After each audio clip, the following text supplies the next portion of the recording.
Cek TV KPM. Kita nak belajar bab apa sebenarnya cikgu?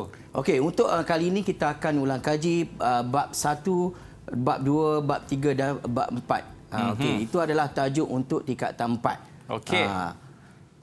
Itu saja cikgu? Itu saja. Okey. Jadi mungkin cikgu kita boleh mulakan kelas kita sebenarnya cikgu? Okey, boleh mulakan. Baik. Jadi tanpa membuang masa, jom kita mulakan kelas kita produksi reka tanda bersama dengan Cikgu Asyadi. Silakan cikgu. Okey, kita akan mulakan pembelajaran kita hari ini adalah produksi reka tanda. Kalau kita tengok kod kertas dia kertas 1 lah. Ini untuk mata pelajaran produksi reka tanda. Okey, ini adalah bab yang akan kita belajar pada hari ini. Itu modul 1 pengenalan produksi reka tanda.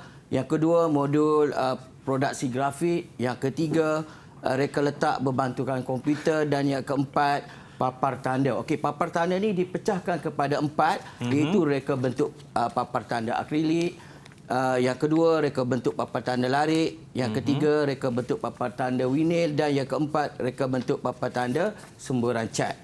Okey, untuk modul 1, pengenalan produksi reka tanda. Okey, yang ini adalah merakumi bab 1 ya. Kalau kita tengok di sini, saya dah ringkaskan dan rumuskan satu bab ni supaya lebih ringkas ya. Okey, kalau kita tengok kita ada kita telah belajar tentang kepentingan produksi reka tanda. Yang di sini dia ada maksud dan maksud produksi dan juga reka tanda. Okey, ini berkaitan dengan maksud itu sendiri, maknanya murid kena hafal sebab dalam peperiksaan dia akan tanya maksud ni adalah berdasarkan daripada buku teks. Okey, kemudian dari kita juga akan belajar dari segi prospek kerjaya. Ini kalau pelajar kerjaya selepas habis belajar, mungkin dia boleh menjadi pelakon grafik, bekerja dalam bidang periklanan, usahawan dan juga boleh menjadi tenaga pekerja mahir. Okey, kemudian kita juga ada peranan agensi yang terlibat.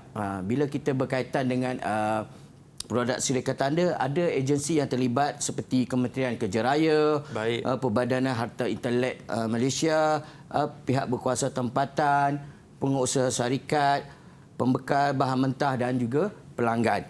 Okey, kemudian dalam kepentingan produksi reka tanda juga kita belajar tentang nilai dan etika profesional. Okey, yang ni kita kena tahu nilai-nilai dalam etika profesional.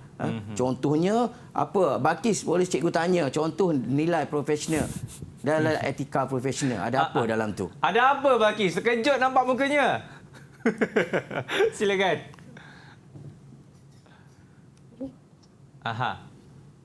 Cikgu, mungkin cikgu boleh lagi sekali soalannya? Okey, dalam nilai dan etika profesional. Okey, apakah amalan nilai yang perlu ada? Yang kita kena tahulah. Mungkin Bakis boleh jawab.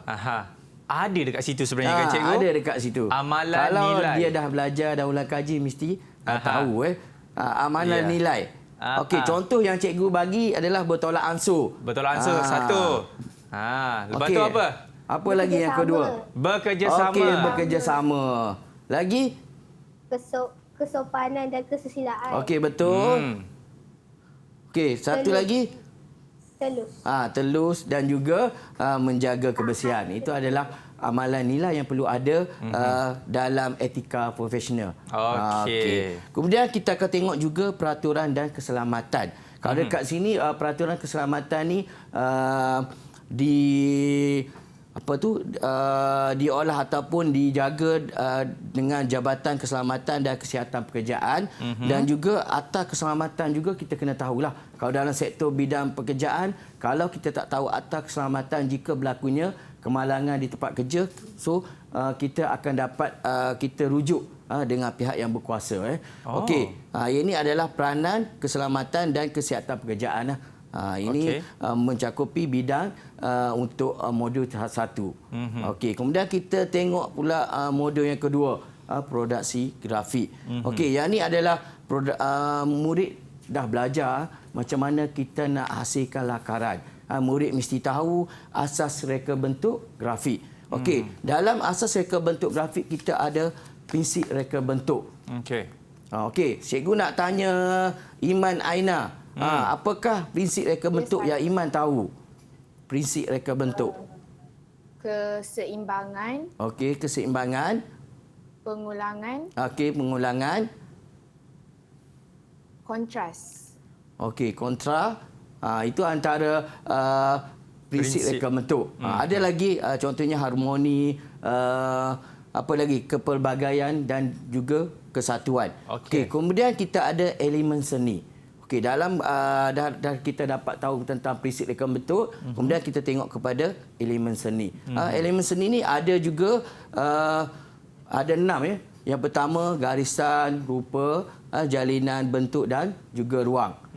Okey. Kemudian kita juga ada dalam elemen seni, kemudian kita tengok kepada tipografi. Okey, tipografi ni kita kaedah untuk kita memilih huruf dan juga muka type.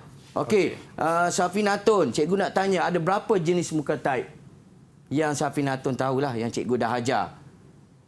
4, cikgu. Okey, boleh sebutkan cikgu. Huruf serif, huruf sari serif, Okey, betul. huruf skrip Okey. dan huruf Okey, dan juga huruf dekoratif. Ini adalah 4 kumpulan huruf yang perlu tahu. Okey, kemudian setelah kita dah belajar tentang prinsip reka bentuk, elemen seni dan juga tipografi, kita perlu hasilkan lakaran idea ataupun untuk hasilkan logo. Okey, dekat sini kita tengok langkah untuk menghasilkan logo. Ada 3 memaparkan lakaran perkembangan idea, kemudian memilih lakaran logo dan juga menghasilkan logo akhir. Okey, dalam logo juga kita perlu hasilkan rekaan grafik Okey, yang telah diringkaskan seperti memperkenalkan imej, sesuatu pertubuhan dan juga organisasi. Okey, cikgu nak tanya Idina Kristina. Kita ada 4 jenis logo. Apakah logo yang Idina tahu? Jenis-jenis logo. Logo apa? First logo huruf. Okey, logo huruf. Lepas tu logo representasi. Okey, logo representasi. Lepas tu logo huruf dengan representasi. Okey, betul. Dengan last kali logo simbol. Okey, itu adalah 4 kumpulan logo Kalau kita nak tengok macam mana nak hasilkan logo, kita perlu ada kemahiran dalam mereka bentuk logo. Okey, itu adalah tentang untuk hasilkan logo Kalau dekat sini kita perlu mahir dengan lakaran. Lakaran perlu ada, biasanya kita menggunakan kertas lakaran, semburan perekat, pemadam dan juga set geometri Ini adalah untuk memudahkan kita membuat lakaran.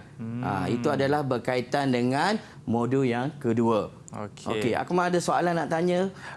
Apa yang saya perasan cikgu, sebenarnya murid-murid yang mengambil mata pelajaran ini sebenarnya bukan saja IQ yang penting, tapi mereka juga kena tinggi EQ, iaitu diorang punya kreativiti. Betul tak cikgu? Betul. Idea mesti ada.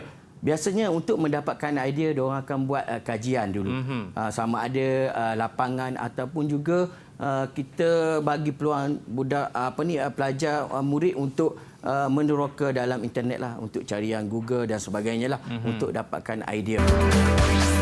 Didik TV KPM